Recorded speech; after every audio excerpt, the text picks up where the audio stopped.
Intro right quick. The World According to Task, the most important podcast on the planet, with your host, Robert Task Smith. Q&A. I got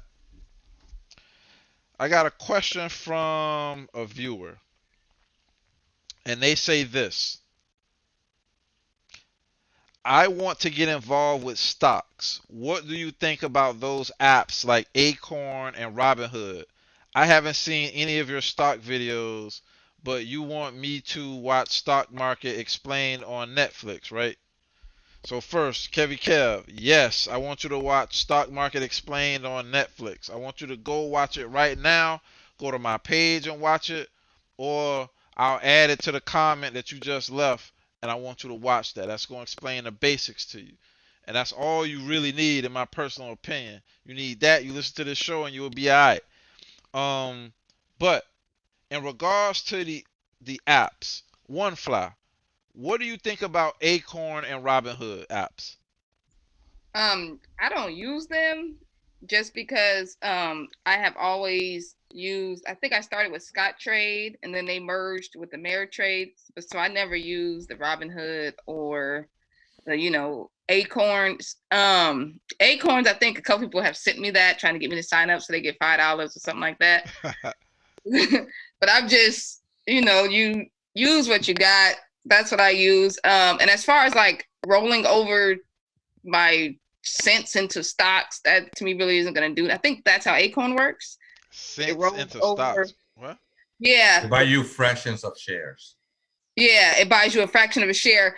So like if I spend like $1.50, that remaining 50 cents is going to be rolled over to buy me a piece of a share, because that would make my purchase a full dollar amount. So I'm not into that. I just rather I put my money in my account and I buy the shares I want when I want. It works for me. Okay. All right. JDK, what do you think about Acorn and Robinhood? Now, well, first, let me preface this with, you're a trader, so you trade on a different platform, right? You're not allowed. Correct. Okay. But what do you think about those two? I first started on E-Trade because I thought that was the bomb at that time, and why not? And then I started doing a whole bunch of options. So then I switched to TD Ameritrade, which is the bomb. You could do stocks and options and puts and calls and open butterflies, condors, all that stuff. You do margins, everything. Oh, shout out to Tavares. And I'm sorry? I say shout out to Tavares. She says she was researching UCO. Good info. Oh, thank you. I appreciate that. I have mixed feelings on it because I like it, but I don't like it. You understand? So let me explain. I like it for a fact that my son right now is 19 years old. He likes trading, but he doesn't have the time to trade. You understand? Mm-hmm. So Acorn will go ahead and snatch $25 out of his bank account every Monday because he goes to college and he works. He don't have the time to be researching stocks. They only trade 6 stocks.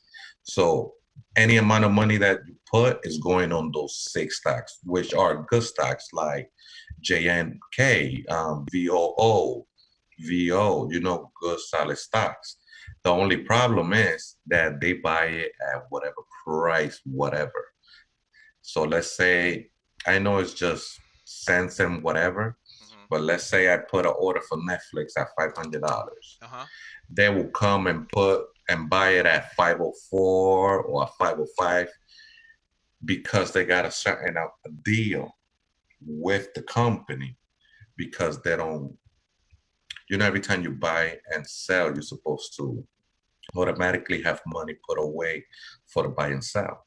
So now that that money is gone, they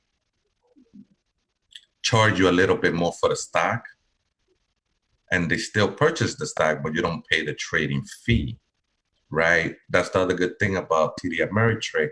You could trade whatever and there's no fee. You know what I'm saying? Especially with ETFs as well. I also noticed that every time he sent any of his he made close to $1,000 of free stocks that never put in money, just sending his link to his friends in college. Oh wow. And he only put like about, give or take, 400 or $500. The thousand extras just because of his friends that, you know, like she said, Fly Girl said, you get $5, and then when you get a certain amount of people, the money start increasing. Stash is basically just like Acorn, but on Stash, you're able to buy whatever stock you want at that price. Again, there's no fees, but they do charge you a monthly fee. There's no fee for trading, but there's a fee for a monthly fee to be with them. It's either $1 or $9. Okay. Well. Period. All right. Well, let me give my thoughts on this. So I've never used Acorn before. But I have used Robinhood before, and Robinhood is one of the best platforms in my opinion. Is it They actually forced the rest of the industry to go to free trading. Yeah. Yeah, they forced the industry's hand on that. Shout out to them. But I'm not allowed to use Robinhood. That's the only reason I don't use Robinhood. But now I'm using Fidelity.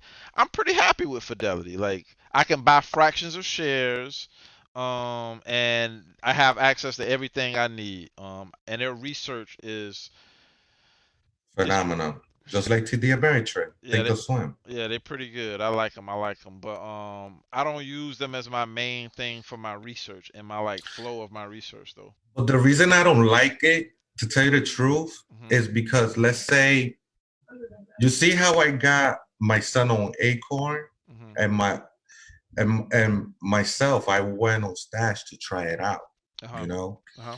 And I don't like it because they don't even do reinvestment of shares. You know Yeah, what I'm saying? When you drips, get drips, dividends, drips. Yeah. correct. When you get dividends and stuff, you get it in. Let me explain it to the audience real quick. So the drips are dividend reinvestment plans. So when you own a stock, they give you money, and then you can have that money automatically reinvested. They actually pay you to own their stock so that it's more attractive to you. Like Um, Coca-Cola. Coca-Cola is great. yeah, a lot of those power companies give J and dividends. J and K junk is great. That's why I don't understand why you love these power companies, because even though the ones I'm seeing they moving, but generally power companies don't move that much, and they just give out dividends to people. Correct, correct. But the thing is that everything just crashed. On the 31st, when it crashed, it's your opportunity to buy. So On that's why it's sale. always Yeah, good. Correct. yeah, Everything is at half price or yeah. below half price. So that's why you never put all your money in one basket. You know, don't get me wrong, you keep it in your trading account, Mm. but don't spend everything. Okay. When you see a good fire sale, start buying it because it is going to go up. It's a powerful company and it's not going to go into bankrupt. All right, that's what's up. Well, Kevin Kev, we answered your question. All right.